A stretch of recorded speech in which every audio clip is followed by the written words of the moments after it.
Well, my full-time job is Gisalo. So my full-time job is executive director of the Gisalo Foundation, which is a youth bicycle nonprofit. But I am active in other parts of the cycling community. I'm the chair of the Bicycle Advisory Council, and then my career up until my early 30s was a software developer. And so a friend of mine, Robert Kent, and I are two of the people inside of CodeAxis, which is a small company. And so within that's where we developed the C3FT device. Well, it's co-owned by myself and Robert Kent, and it was originally there just as an umbrella organization for our software and hardware based projects. So if I did consulting for Purdue University on earthquake research, developing software, and so I do that underneath CodeAxis. And Robert Kent, his background is electronics design, and so as we had software or hardware projects, that's the organization under which we operate. And about 2 years ago, when the Vulnerable Users Law had been in effect in Austin for a while, we both had some strong curiosity about what actual driver pass and post-pass behavior is. And so, that means, how much space does the driver give you, and then what is their behavior after they pass you? Do they dive back in? Are they doing things to harass you? Because it's really easy to talk about these laws and what people do based off of just personal perception. Humans are designed to recognize the things that are outside of the normal. So if 1,000 cars go by you and one car buzzes you, you tell your friends about the one car that buzzed you, not about the great 1,000 drivers that gave you plenty of space. And so the only way that you really can tell what true in the wild behavior is to collect statistics.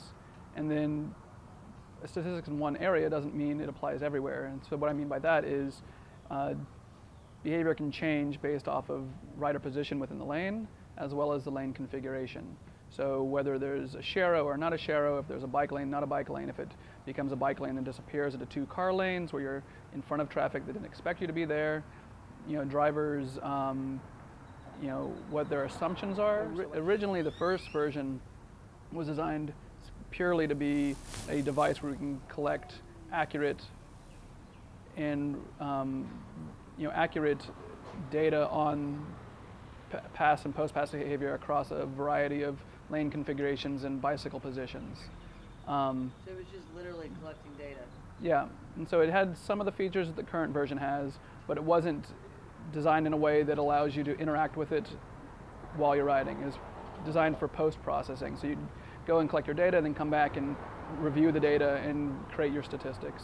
And so we did that for a little while, had some pretty good success with it, and had some interest from, some kind of basic interest from, enforcement agencies and advocacy agencies about,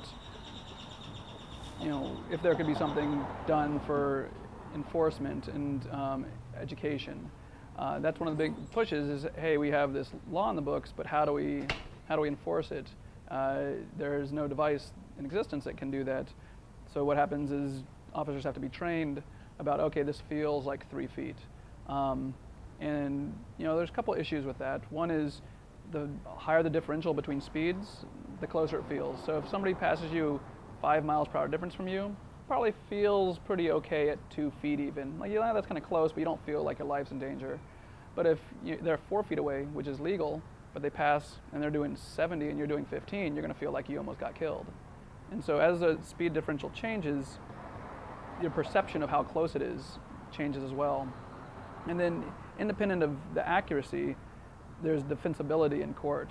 It becomes a he said versus she said situation. Well, show me that I was this close, prove it. And so we looked very closely at all the use cases of what an officer would need to do and what, both for education as well as enforcement. Because education is one of the key pieces, right? It doesn't matter if you pull over 5 people if nobody else knows the law exists. The point is to leverage this so that everybody knows that law exists and try to modify driver behavior. Because for all we know, most drivers don't know the law exists. I mean, there's thousands of laws in the books. Who knows most of them? Not me. And so this enables both, plainclothes officers to ride with the device and have accurate, repeatable result gathering, triggers them so they can say, okay, this was within this boundary, and then they can do like a sting style, enhanced enforcement. Right. So they ride and they radio up to an officer up the road, just like you do for a speed trap or anything like that, and say, okay, this vehicle just passed me at 27 inches, pull them over. Maybe you don't care if it's at 35. Maybe you're like, okay, that's borderline, I'm not going to bother with it. I'm waiting for somebody that's egregious and passes me at 18 inches. Yeah. And so it gives the officer both that feedback as well as the decision-making capabilities in situ. And then, Chattanooga is a perfect case of how this can be used purely, for like massive education, massive cultural education. So they've been able to have news crews cover it. It's gotten national press. And so now all these individuals that probably, aren't cyclists, didn't know the law exists. Most people have no interest in hurting other people. Drivers aren't intentionally driving around trying to hit people. So it's both for the own person's benefit to understand, oh, if I'm this close, maybe this person get hurt. I should move further away. That education component is orders of magnitude more important than the enforcement part.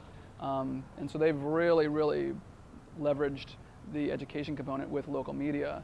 So they have this mass dispersal of information about this existing. Well, do you have it with you? I do have a device with me. Meanwhile, do you guys have an office here? You and Robert Kent have an office for Fed Access, or is We this do not. Okay. We run it out of like a garage, Right. out of like all famous businesses, Microsoft, Out of the Apple. dorm room? Yeah, exactly. Dell even. That was out of their dorm room, right? Yeah. Okay, that's cool. And where are these manufactured? All manufactured in Austin. Austin. So all design, development, and fabrication occurs in Austin, so it's all American made. So of course, some components are made overseas, like LEDs and chips and all those things, but the fabrication, the design of everything, and the fabrication all occurs in Austin. And so all this mounts ahead of the bicycle on the handlebars. The head unit mounts in the center, so it's easily viewable by the officer. And then this is actually the sensor package here, and it's on an arm which has a couple ball joints in it that allows you to extend it and retract it, so that what you want is it to be perpendicular to where the car will be, and then you want it to be in line with what the end of the handlebars. Theoretically, that's a little conservative because if you have narrow bars, then it's actually your shoulder. But most bikes that you'd be riding as an officer, as just a commuter, have pretty wide bars. Wide, flat bar. And so it allows you, even if the bars are swept back, to keep it perpendicular to the car versus being attached like that to the bar. And so the sensor package sends out ultrasonic pulses, which then it gathers, and then we collect this with the head unit and display in inches to the rider. And so it ranges anywhere from 7 inches to 99 inches. And depending on what boundary condition settings you have, so that means like 3 feet or 6 feet. Because in Austin, most municipalities that have the law just have a 3-foot law. Austin is a special case in that it has a 3-foot and a 6-foot component, where 6 feet applies to commercial vehicles like 18-wheelers and dump trucks and buses. And that makes sense because having an 18-wheeler go by at 3 feet is a bigger deal than a Prius. And then I believe Some have mirrors that extend. Yeah. But the mirror counts as the part of the truck. So that part is actually what needs to be 3 to 6 feet, not the sidewall of the car. And then I think it is Pennsylvania is the odd duck, in that theirs is a 4-foot law, which is safer than our 3-foot law, but nobody else has a 6-foot component. So this device has settings where you can change between 3 feet and 6 feet, because that's when it gives you the warnings. So if it's showing 54 inches, it's just showing 54 inches. If you're 3-foot sitting and it goes down to 30 inches, you have a visual indicator, a bright flashing red light, and then you have a speaker which is making a variable tone, like doo doo doo doo doo doo. So it actually cues the officer. The officer doesn't have to sit there and just watch the numbers all the time. Yeah. You just keep riding until the thing starts yelling at you, and then you look down to see what the pass was, because it has a continuous and a capture mode. So continuous, it just displays whatever the signal is telling it's the distance. With capture mode, a car passes at 30 inches, it goes down to 30 inches, starts alarming, and holds at 30. So the car can zoom by and then the officer has time to look down. It also ratchets, so then if a second car comes by, it then moves down to a closer piece, or if the car is drifting towards you, it's like 30, then 29, 28, 27, 26, so it stops at the closest pass and holds that until you then push reset. So, you know, this case is waterproofed, it is impact resistant, you know, it's really designed to be able to use by third parties. I don't need to have a training or anything. You want it to just work like a cell phone, work like, you know, anything that you'd use. So this is the head unit. Obviously, we don't have it mounted on a bike right now. But this is the display unit, which the 2 dashes means over range, so somewhere beyond 99 inches. And then if I move something in front of it, you know, you see 23 inches, 22, 11. And the reason it is alarming was because it was within 3 feet. If I put something out, so I'll reset. So if I have a longer arm, let's see. I can't get far enough away. Let's see. If I go, okay, so the wall is 58 inches. So as I move closer to the wall, you can see it getting closer and closer, and then it crossed the 36-inch boundary. And then once I move back outside the 36-inch boundary, the audible alarm turns off, but the visual alarm keeps triggering. And then when the officer is done notifying, you know, officer up the road, or if they're done viewing the data, they then reset to get the current measurements. And then you can put it to sleep.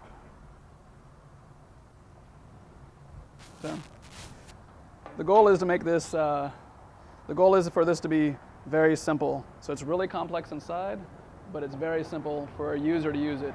And if it's something that somebody can use without having to think about it, then we've done our job as interface engineers. I'm Christopher Stanton. I help kids learn to use their bikes as transportation, and I'm your average Austin cyclist.